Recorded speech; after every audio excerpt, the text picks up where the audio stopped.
Hey everybody, it's Pastor John with your Midweek Moment for this week. And you know, one of the things that's different since I moved from Kent to New Milford is it now takes me longer to get to work in the morning. Back in the old days when I lived in Kent, it took me 7 minutes to get to church. And I mean, I could practically set my watch by that just almost every day. It took me 7 minutes to get to work. And it didn't matter which way I went. I could go down Seeger Road and then up Route 7, and it took about 7 minutes. Or I could go up Seeger Road and then take Cobble Road and Cobble Lane back to Route 7, and it still took about 7 minutes. And it was just almost every time exactly 7 minutes.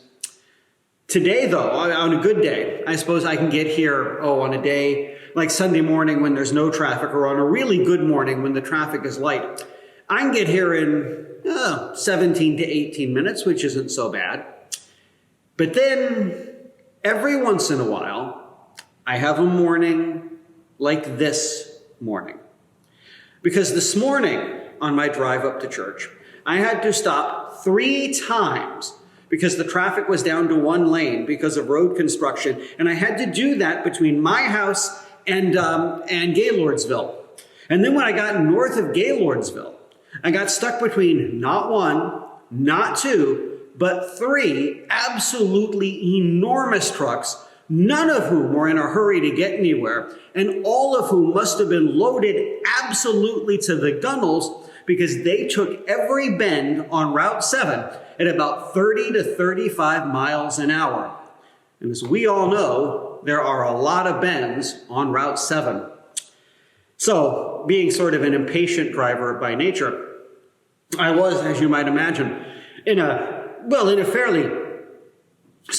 fairly prickly mood by the time I got to about Bulls Bridge. But then when I got to Bulls Bridge, I noticed something that completely changed my mood.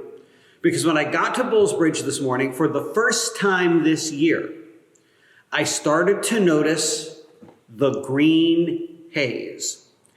And you probably know what the green haze is, even if you don't call it that. What I call the green haze is the way the hills look when the leaves on the trees are just about ready to come out. They're not completely out yet, so the trees really aren't green yet, but they've got sort of a green haze to them because of, the buds and the leaves that are just starting to emerge. And this morning, for the first time, I saw the green haze.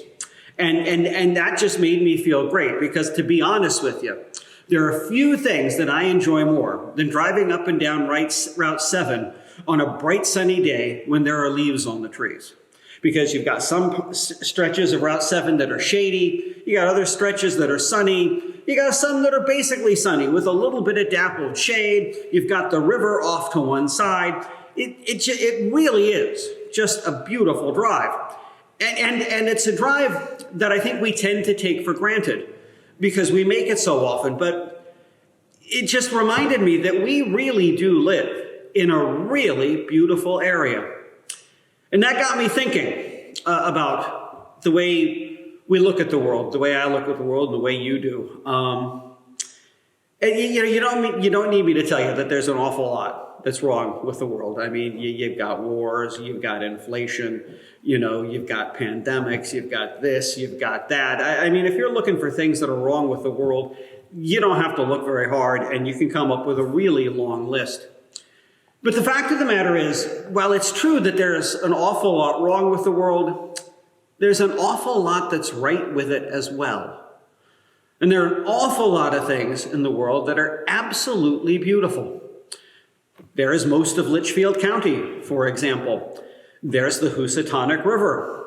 There are friendships. There are loving relationships with other people. There's art. There's music. There's being outside. There's watching a baseball game in the stands on a warm summer's day. They're just all sorts of things about the world that are absolutely beautiful.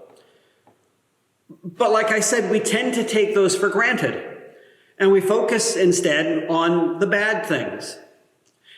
So this week, let me encourage you to do something.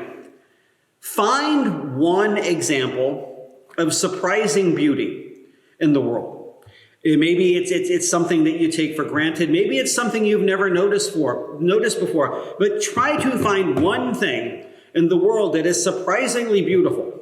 And let it remind you that while there is an awful lot that's wrong with the world, there's an awful lot that's right with it as well. Thanks.